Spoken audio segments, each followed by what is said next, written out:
Hey everybody, I'm Don Bailey. Thank you, Rebecca, for inviting me to be a part of this Etude Masterclass. I'm sorry I couldn't be there in person, but I just returned from a family wedding reunion, and I was diagnosed with COVID, and I feel awful. So this may not be my best presentation. Rebecca asked me to present a little bit of my Listen workshop. I have developed and presented at universities around a workshop called Listen, and it's 90 minutes long, and it just is about opening people's ears so that they are more aware of what they're playing. You've heard of the expression, you can't see the forest for the trees. If you think about that, if you're wandering around and you see nothing but trees, you may not be aware that you're actually in a forest because you just can't see beyond those individual units. Same thing with music. These etudes, are just filled with notes. So sometimes we're so busy with notes that we don't know that we have a bigger piece that we're presenting. I'm going to give you a crash course on this in probably 10 minutes. So the handout that I'm referring to that you should have by now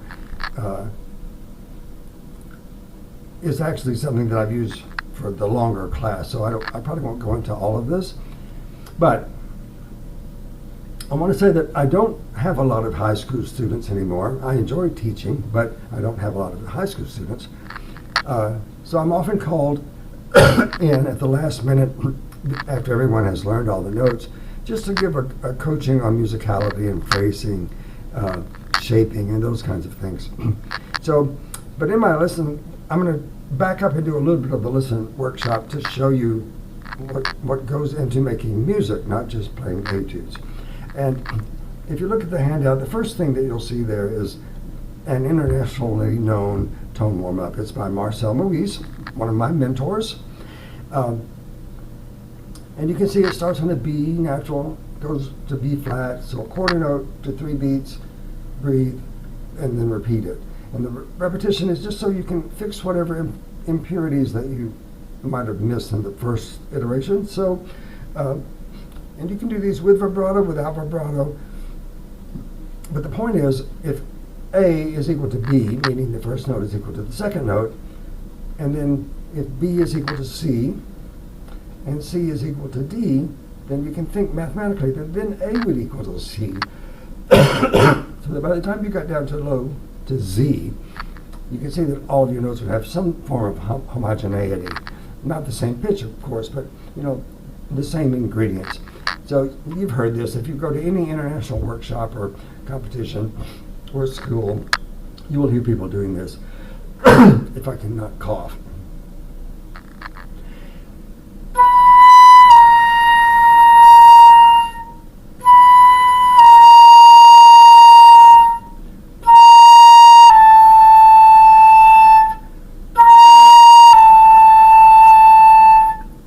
Etc. So that's that. The next part of my listening thing is when you're learning these etudes, you're going to be told or suggested where to breathe.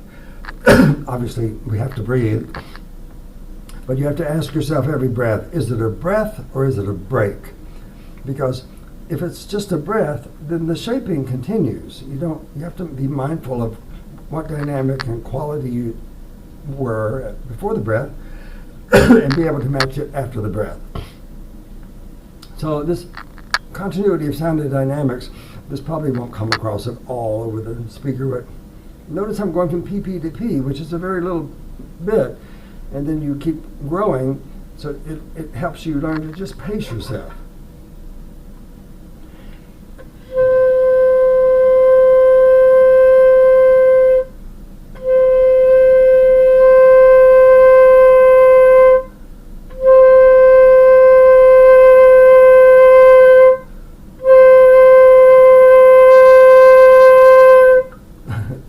Sounds horrible, but you get the idea.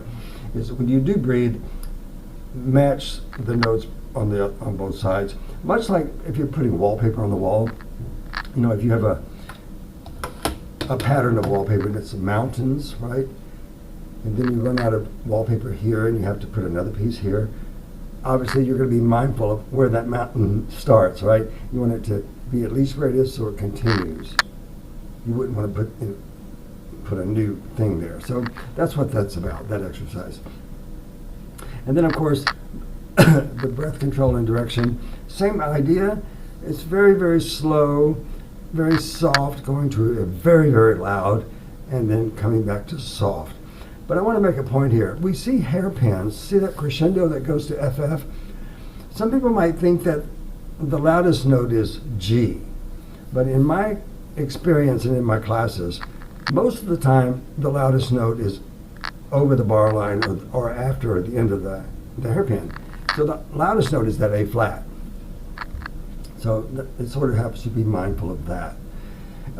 All of this information, it's not my own. It's out of these books that you see.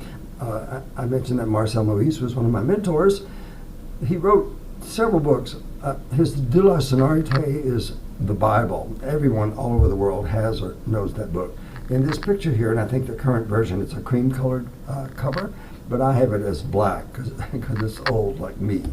But anyway, what it does, it has that number one exercise for homogeneity of sound right at the top, but then it goes through other exercises that are good for flexibility and articulation. But he also ends up working with slow melodies where he teaches you to strip these melodies of all the nuances, all the dynamics, all the vibrato. Just take all that out so you have just the basic line. And that's what I want you to do in working out your music. Years ago when I was in graduate school, my car broke down, and I had been taking the interstate to campus every day. So I would get on the access road and get on the interstate, and I never really paid attention to what was around.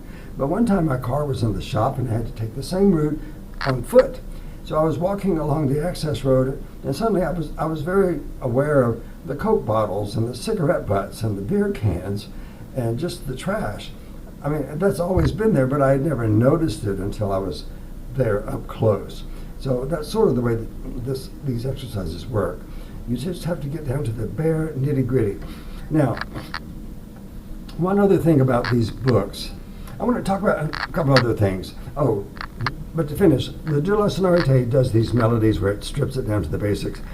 And that continues into his other book, which is another Bible, called Tone Development Through Interpretation, where he takes operatic arias and other melodies. But if it's an aria, you take the words, and if they're in a foreign language, you translate the words, and then you can see that the music and dynamics and the expression of each note has to reflect the word that it's attached to.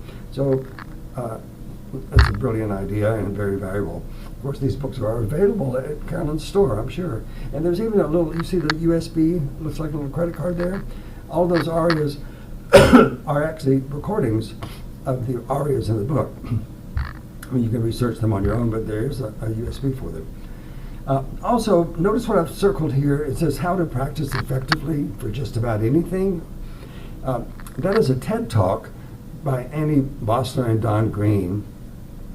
It's an animated video. It's very cute and clever, and different chapters, but I think the third chapter is about how to practice effectively for anything. And it just talks about your brain and how brains remember things and stores information and stuff. So it's a great thing.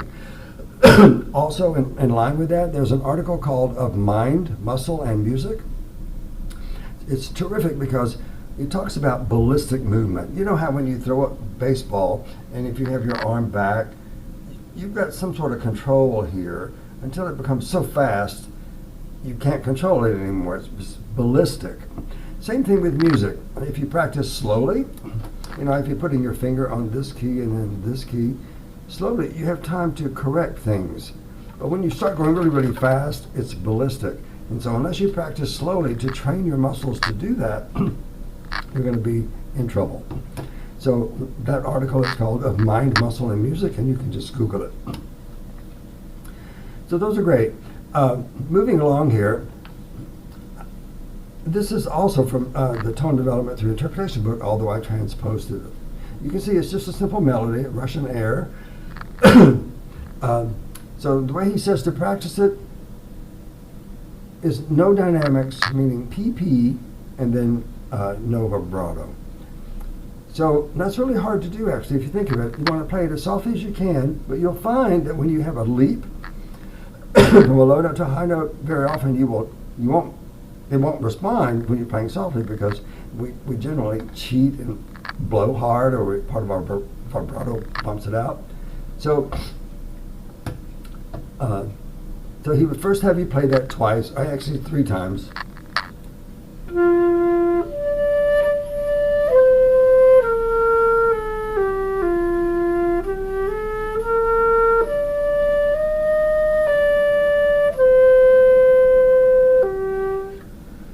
Etc. Pardon my sound. I can't even hear what I sound like. So then you would do it again 3 times in a row with dynamics, but with no vibrato. Vibrato is the last thing you add. So one way to prepare for that next round is to look at this, what I've done here.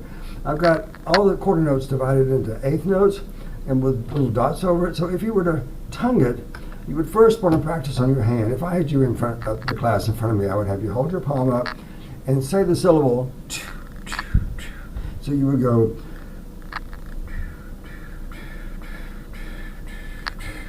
and you would do your crescendo on your palm like this. So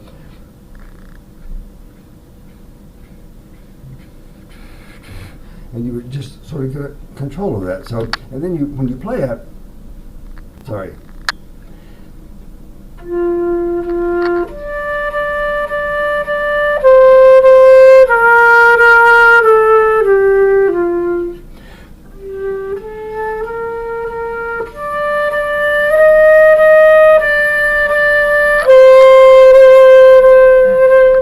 Notice I went over the bar line for that crescendo. So that's just a good way to get it in there. And then, of course, you don't tongue it, but do the dynamics.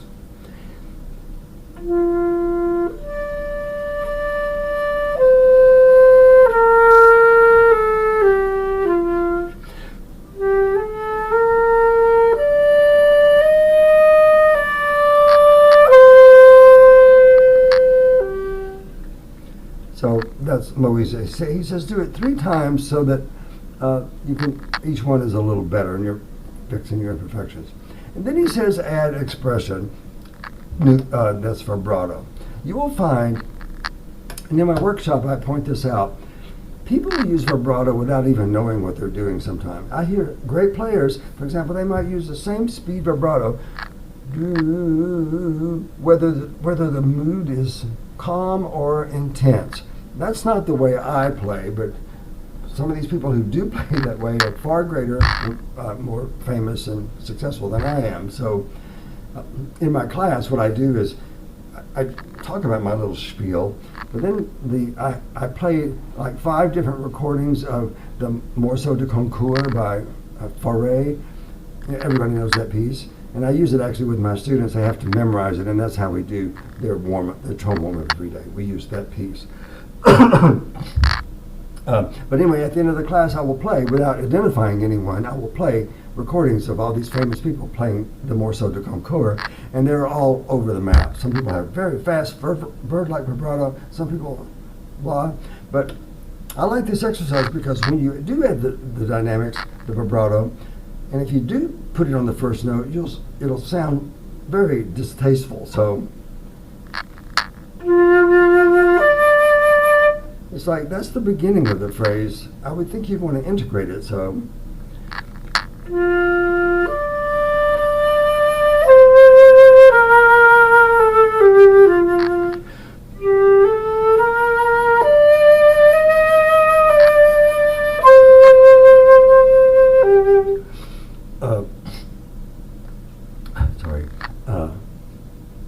yeah, so I integrate it. One of my favorite pieces is the one that's abused the most often, and it is the Samuel Barber canzone.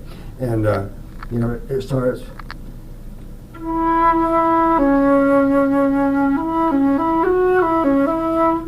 right, but the piano starts at la dee da dee da dee da, and the flute comes in, and if you go it just is jolting to me. So I would not want to do this. Ba, da, da, da, da. I like to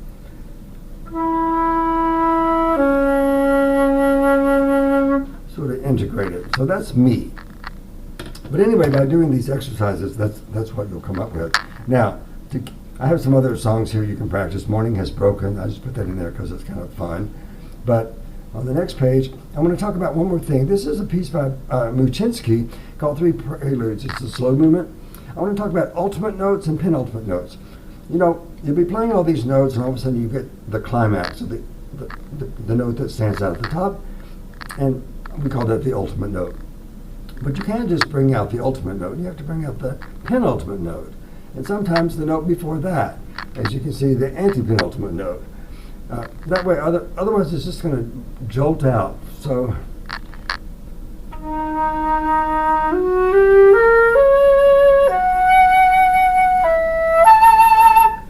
See, that would just be horrible. But if you incorporate the penultimate note, the F flat,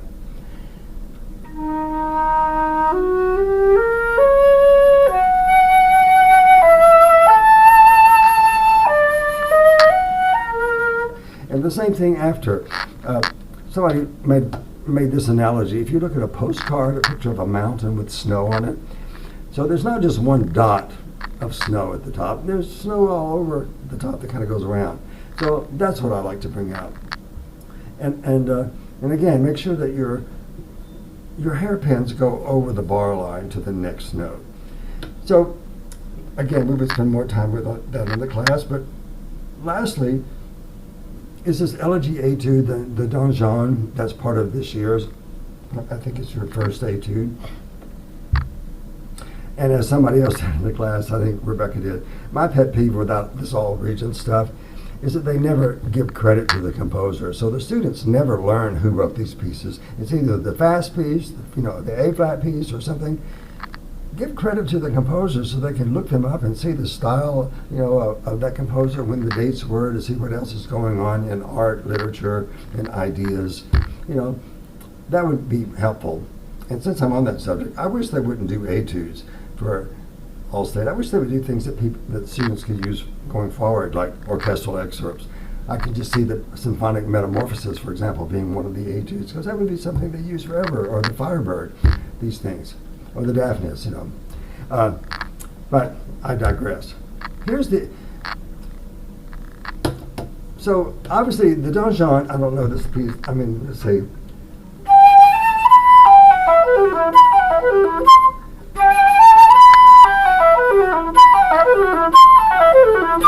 Yeah, there it is. So those are the notes. But I've extracted just the melody, so it's.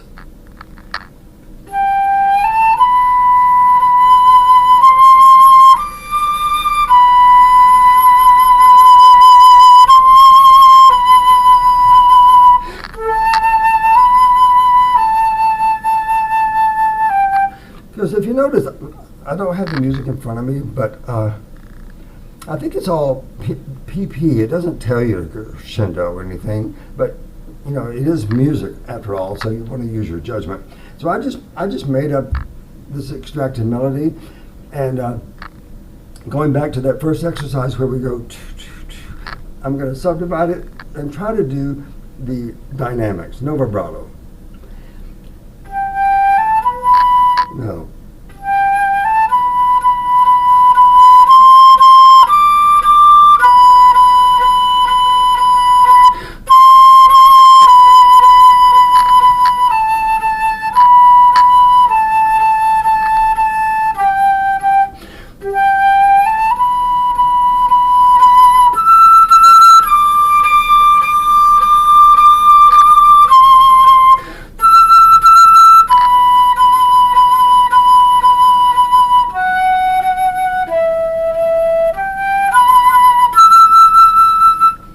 Something like that. And then when you practice it, and I always say, your fast etudes or your slow etudes, don't just dive right into them. Why don't you play the melody as a warm-up to get it in your head? So